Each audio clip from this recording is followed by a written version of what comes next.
Students, welcome you all in online classes. देखिए बेटा, आज हम क्लास 8th के अंदर वीडियो नंबर 43 करेंगे। ठीक है, चैप्टर नंबर हमारा 3.3 चल रहा है। एंड सबसे बड़ी बात है, ये इंग्लिश मीडियम और हिंदी मीडियम के लिए कॉमन वीडियो है। आज हम यहाँ पे क्वेश्चन नंबर 10th करेंगे। पढ़िए, देखिए क्वेश्चन नंबर 10 बिल्कुल इजी है। आप बिना पेन लगाए भी इस क्वेश्चन को इजीली कर सकते हैं। Explain how this figure is a trapezium which of two its sides are parallel. आपसे पूछा है कि बताइए कि ये जो एक ट्रेपेजियम यानी कि एक लंब चतुर्भुज है, क्या है, समलंब चतुर्भुज, कि ये सिद्ध कीजिए आपकी एक समलंब चतुर्भुज है और बताइए इनकी जो समांतर लाइनें होंगी, जो पैरेलल साइड्स होंगी, वो कौन सी होंगी। देखिए बेटा, आप ट्रेपेजियम इसे कैसे बता सकते हैं, जो भी दो लाइनें समांतर होती हैं, है ना, समांतर जो लाइनें होती हैं उनके जो आंतरिक कोणों का योग होता है, एक साइड के आंतरिक जो कोण होते हैं उनका योग 180 डिग्री का होता है।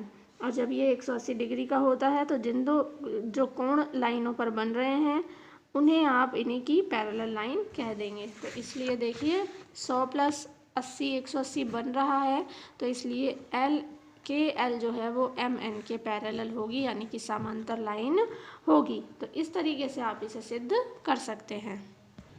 इसके बाद अब बेटा क्वेश्चन नंबर 2 देखिए। क्वेश्चन नंबर 2 में आपसे क्या कहा है कि अगर AB लाइन DC लाइन के समांतर यानी पैरेलल है, AB लाइन और DC लाइन आपस में समांतर हैं, तो आपको कोण C का मान, एंगल C का मान यहाँ बताना है। तो देखिए आपको दिया है AB लाइन DC लाइन के बराबर है, और देखिए अगर दोनों लाइन पैरेलल है तो ये एक तीसरी लाइन है जो ट्रांसवर्सल यानी तिर्यक रेखा है, और तिर्यक रेखा जब काटती है तो एक तरफ के आंतरिक कोणों का योग 180 डिग्री का होता है। ठीक है, तो 120 प्लस एंगल C बराबर कितना होना चाहिए, 180 होना चाहिए। तो यहाँ से आप एंगल C जब निकालेंगे तो 180 माइनस 120 यानी कि एंगल C का जो मान है वो कितना आ जाएगा बेटा, 60 डिग्री का आ जाएगा। कितना, 60 डिग्री का आ जाएगा। क्लियर। इसके बाद आप क्वेश्चन नंबर 12 देखिए। आपसे कहा है SP और RQ समांतर है, SP और RQ समांतर हैं ये दोनों लाइनें। आपको एंगल P और एंगल S का मान बताना है। और यहाँ पे नीचे लिखा हुआ है कि अगर आप R ढूंढ लेते हैं तो P को निकालने के दो तरीके हो सकते हैं। अगर हमने R पता है हमें, है ना, तो हम P को दो तरीके से निकाल सकते हैं। तो देखते हैं हम। आपको R का बेटा ऐसा साइन दिया हुआ है और ऐसा ये जो चिन्ह होता है 90 डिग्री का होता है, तो R हमको पता है कितना है, 90 डिग्री है। ठीक है, अब आप इन्हें छोड़िए। अगर ये दो समांतर लाइन है तो ये एक तिर्यक रेखा है, और तिर्यक रेखा के एक और के दोनों कोणों का योग 180 डिग्री का होता है, आंतरिक कोणों का। तो आप R और S जोड़ेंगे तो 180 आना चाहिए। R आपको पता है कितना आ चुका है, 90 डिग्री का आ चुका है। तो S निकालने के लिए 90 डिग्री को माइनस करेंगे आप, तो एंगल S कितना निकल के आएगा, 90 डिग्री का निकल के आएगा। ठीक है, तो यहाँ पर आपको S जो है वो भी 90 डिग्री का निकल गया है। इसके बाद आपको जैसे कि क्वेश्चन में कहा है कि अगर आपको R दिया हुआ है ना, तो आप P निकालने के दो तरीके हैं। तो मैं आपको दो तरीके P के बता रही हूँ।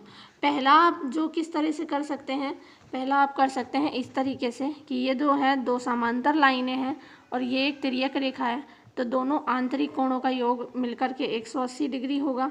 180 डिग्री होगा तो angle Q plus angle P is 180 degree.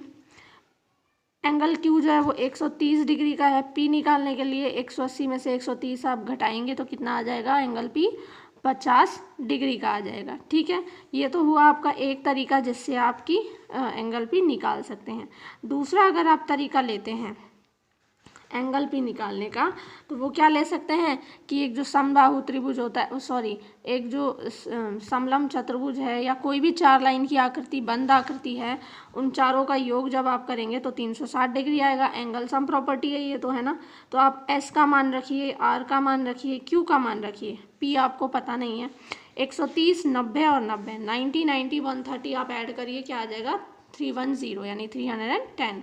P निकालना है तो 360 में से 310 माइनस कीजिए, तो यहाँ पर आपका आंसर आ जाएगा कितना, 50 आ जाएगा। Angle P is 50। तो हियर और एक्सरसाइज इज फिनिश्ड। ठीक है, आप लोगों को इससे रिलेटेड कोई भी डाउट नहीं रहना चाहिए। सारी एक्सरसाइज आप CW and HW में कंप्लीट कीजिए और साथ साथ में प्रॉपर तैयारी करिए। नेक्स्ट वीडियो के अंदर हम नई चैप्टर या नया टॉपिक स्टार्ट करेंगे। तब तक के लिए पढ़ते रहिए। Thank you.